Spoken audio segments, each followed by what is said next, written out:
दोस्तों अॼु जी अपडेट में तव्हां सभिनी खे ख़ुशि आमदीद। अॼु जी अपडेट आहे वीरेन जी वस्ती ड्रामे जे बारे में।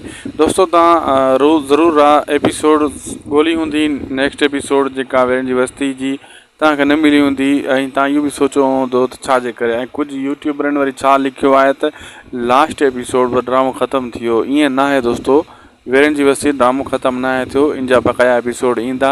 ईद जे करे इहे एपिसोड स्टार्ट न थी सघिया, लेकिन तमामु जल्द अची वेंदा। थी सघे थो तव्हां जंहिं टाइम मुंहिंजी वीडियो ॾिसी रहिया हुजो तेसीं ताईं एपिसोड अची बि वियो हुजे वीरेन जी वस्ती जो। तव्हां चेक करे असांजे कमेंट सेक्शन में लिखी सघो था आयो आहे या न आयो आहे। बहरहाल जंहिं टाइम मां हीअ वीडियो अपलोड करे रहियो आहियां, तयारु करे रहियो आहियां, हिन टाइम ताईं बिल्कुलु ड्रामो नाहे आयो वीरेन जी वस्ती जो 51 ऐं 52 एपिसोड। बहरहाल कुझु यूट्यूबरनि कूड़ी ख़बर हलाए छॾी आहे त बब्बर ड्रामो ख़तमु थी वियो आहे। ख़तमु न आहे थियो, दिलि जाए कयो तव्हां। ऐं असांखे ॾींदा इजाज़त, मिलंदासीं तव्हां सां नेक्स्ट वीडियो में। अगरि तव्हां फेसबुक पेज ते असांजो हीअ वीडियो ॾिसी रहिया आहियो त महिरबानी करे इनखे फॉलो असांजे पेज खे कंदा ऐं वीडियो खे लाइक ऐं अॻिते शेयर ज़रूरु कंदा। अगरि यूट्यूब ते ॾिसी रहिया आहियो, यूट्यूब चैनल जो नालो आहे शाहिद खोसो व्लॉग। यूट्यूब ते वञी सर्च करे असांजा वीडियो तमामु वीडियो ॾिसी सघो था। सिंधी ड्रामनि ते रिव्यू ठहियल तयारु आहिनि, सभु ॾिसी सघो था।